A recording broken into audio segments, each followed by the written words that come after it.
Josue Zurita, a 31-year-old man from Galveston, TX, was recently killed by a fatal flesh-eating disease called necrotizing fasciitis. It's a very rare bacterial infection that is known to kill soft tissue on the human body. People tried to figure out where and how he acquired the disease, and it appears as though it was indirectly caused by Hurricane Harvey. The man was helping with the damage caused by the Hurricane Harvey flooding and repairing homes for people, and the tainted floodwaters must have entered a wound or cut on the man's skin. The wound in question was located on his upper left arm. This information was released by the Galveston County Health District. He walked into a hospital and 6 days later passed away. The 31-year-old Galveston resident went to the hospital on October 10 with a seriously infected wound on his upper left arm. He was diagnosed with necrotizing fasciitis, a rare bacterial infection that kills soft tissue, and died on October 16, according to the Galveston County Health District.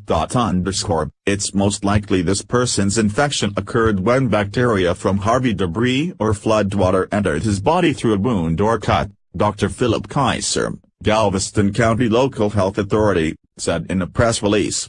This is a very rare infection, but that doesn't make it any less heartbreaking for this person's family and friends.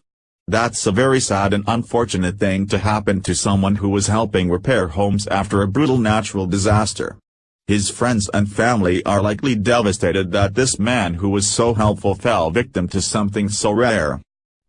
He's a very caring person, said Brenda Avalos, wife of Josue's cousin Anastasia. He has a lot of friends here in Galveston that love him. Everybody is very sad. He was very young and always smiling. According to the Centers for Disease Control and Prevention, it's very rare that a person with a strong immune system and good hygiene would attain such a disease as necrotizing fasciitis. This is, so far, the only reported case of the flesh-eating disease in Galveston County that was in relation to floodwaters caused by Hurricane Harvey. There may have been other cases, but none directly in conjunction with the flooding caused by the massive hurricane that blasted the region with 52 inches of rain and killed over 70 people. The Centers for Disease Control and Prevention says people with strong immune systems who practice good hygiene and proper wound care have a low chance of getting necrotizing fasciitis.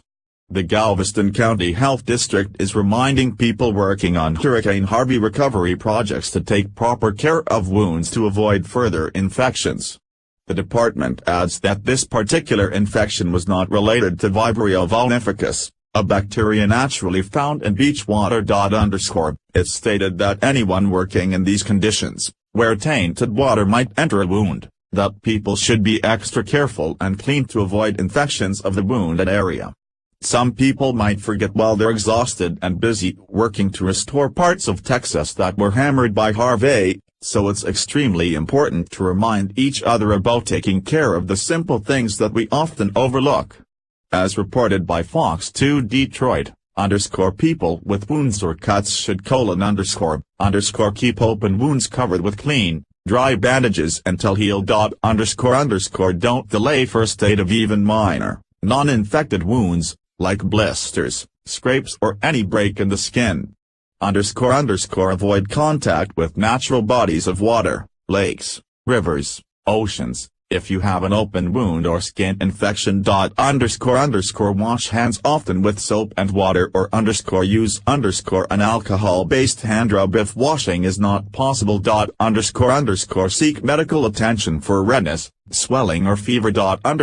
While some people might consider this basic knowledge, others might consider it a refresher on our common practices of hygiene and taking care of our body. Some people don't realize how important it is to ensure cleanliness of wounds to make sure their body is protected from further damage. Any simple cut on our body can be an opening for a plethora of bacteria that could do major damage if not taken care of fast enough. Other reports from COS state that this may not have been the first victim of flesh-eating bacteria caused by the murky floodwaters of Hurricane Harvey. There are a local news website in Texas who state there were at least 3 people who passed away from the disease. There's been a third case of flesh-eating bacterial since Hurricane Harvey. The disease had already killed one person and made another very sick. This most recent patient, Josue Zurita, did not survive. The local news outlets would likely have better information on the particular statistics, but it does not affect the message behind the story that has deeply hurt the friends and family who lost their loved one. Whether one person or 3 people passed away, the story remains the same. Take good care of yourself and stay on top of these things when you're helping out. Zurita's wife, Brenda, has a GoFundMe page up if you'd like to help the family with expenses. Follow us on Facebook at Freedom Daily.